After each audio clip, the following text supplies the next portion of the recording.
평신도 세미나 간증에 앞서 저희 부부가 이 자리에 세워지기까지 모든 것들이 하나님의 이끄심이었다는 것을 미리 고백합니다. 24년 9월 27일부터 2박 3일 동안 평신도 세미나 참석은 상황을 따르지 않고 내린 결정이었습니다. 사랑하는 엄마와 아이 때문에 교회에 온 일, 그만 다녀야겠다고 생각했을 때 억지로 교회에 나왔어야 되었던 여러 가지 사건들, 가정교회로 바뀌면서 목장 초대를 받았고 지나친 환대와 상다리가 부러질 정도의 대접에 보답하고자 별 생각 없이 언젠가는 목장 분가를 하겠다고 말씀드렸었는데 그 뒤 일사천리로 일이 진행되어 여기까지 오게 된 것입니다. 목자 목료로 세워지고 어떤 직분이 맡겨지더라도 분명 하나님이 모든 일을 세밀하게 살피시고 처리해 나갈 것을 알기 때문에 두렵거나 걱정되지 않습니다. 부산 장산교회로 향하던 첫째 날 아침 우리 교회에 잠시 들렀을 때에는 모두 기도해 주시고 따뜻하게 환송해 주셨습니다. 그때의 느낌은 마치 개선 장군이 된 것 같았고 어깨가 어썩해져서 발을 떼고 걷는 기분이었습니다.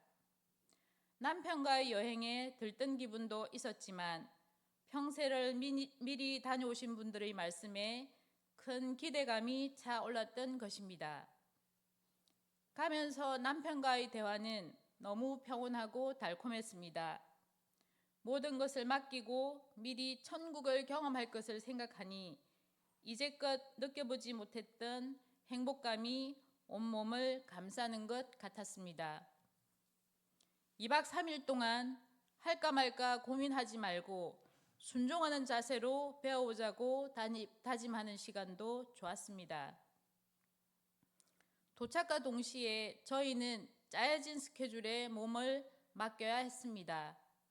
강의는 목사님 간증으로 시작되었고 가정교회에 대한 기본적인 학습과 5분의 목자 목녀님의 간증 다음에 다시 강의로 이어지는 수년간의 가정교회 노하우를 풀어내는 재미나는 강의들이었습니다.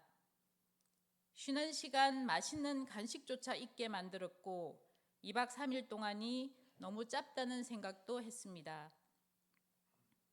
미리 읽고 간 책 가장 오래된 새 교회 가정교회 최영기 목사님의 책이 많이 도움이 되었고 1년 넘게 튀르기의 목장에서 목자님으로부터 보고 배운 지식과 경험 그리고 주일 아침 전부경 목사님의 열정 가득 설교 말씀을 떠올리며 그때는 알지 못했던 것들을 깨달아가는 소중한 시간이 있었습니다.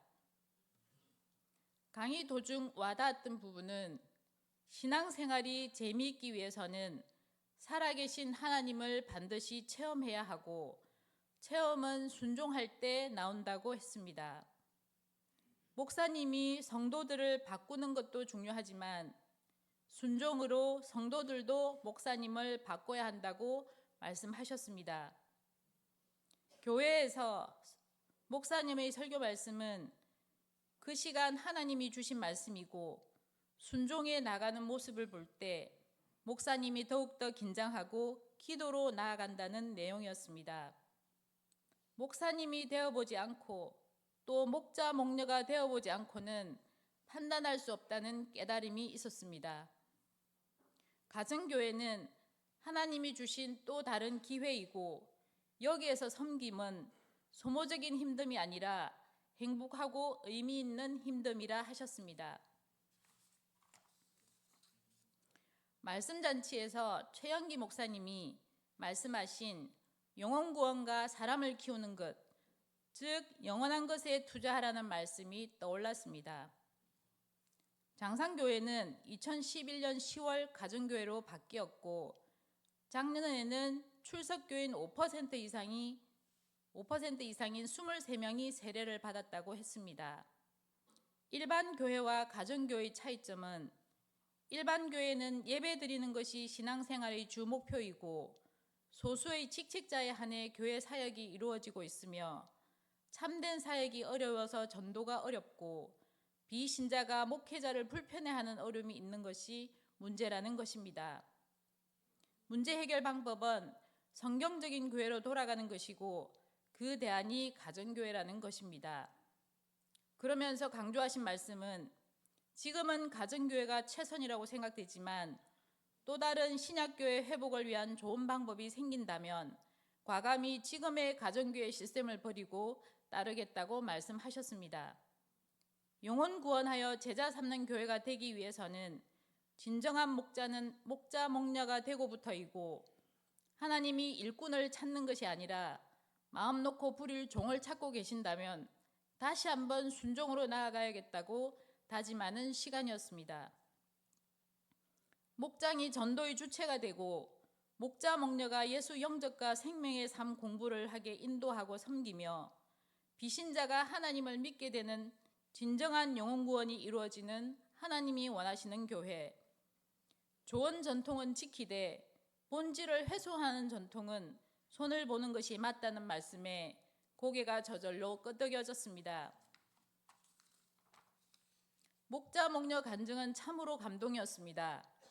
할 수 있어서 하는 것이 아니라 성경에서 하라고 하면 하고 하지 말라면 하지 않으며 진정한 하나님의 아가페적 사랑을 실천하는 행하며 은혜 받는 제자라는 생각이 들었습니다. 젊은 교인이 많은 것도 좋아 보였습니다. 청년부가 70명이 넘는다고 하니 10년 뒤, 20년 뒤의 교회가 더욱더 큰 비전으로 나아갈 것이 확실해 보였습니다. 우리 부부를 이 자리에 서게 하신 하나님의 뜻을 조금이나마 알 수 있었습니다.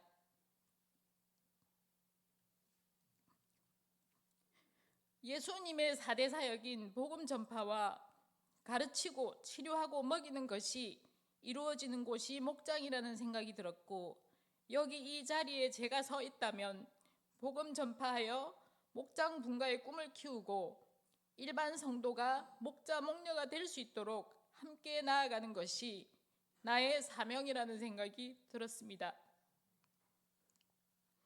곡식의 조를 아십니까? 조가 조대가 나오고 조대 한 줄기에 조 씨앗이 24,000개가 열리는 원리처럼 목장이 배가로 늘어나서 30배, 60배, 100배로 늘어날 것을 생각하니 소름까지 돋았습니다. 저희 부부는 평세를 다녀오고 많이 변했습니다. 장상교회에서 저희를 호스팅하셨던 튀니지 목장, 목자 목녀 부부의 선한 눈빛을 잊을 수가 없습니다.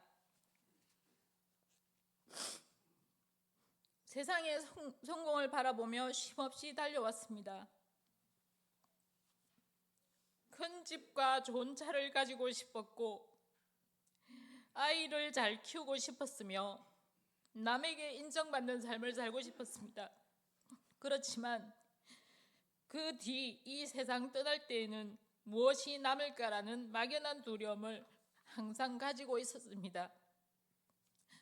하나님을 알고 천국을 바라볼 수 있는 지금 살아가는 목적이 완전히 바뀌었습니다. 이 생을 천국으로 사는 방법도 조금씩 알아가고 있으며 다음 생에 하나님 나라에 가서 영생을 누릴 기대감에 지금의 고난을 감사히 여길 줄 아는 지혜도 생겼습니다. 끝으로 응원과 격려를 아끼지 않는 동부교회 성도 여러분, 방패막이가 되어주시는 담임 목사님, 사모님, 기르기의 목장 조경순 목자님, 김재현 장로님, 그리고 이 자리에 오신 우리 엄마, 그리고 목장 식구들께 감사드리며 살아계신 하나님 아버지께 모든 영광을 올려드립니다. 감사합니다.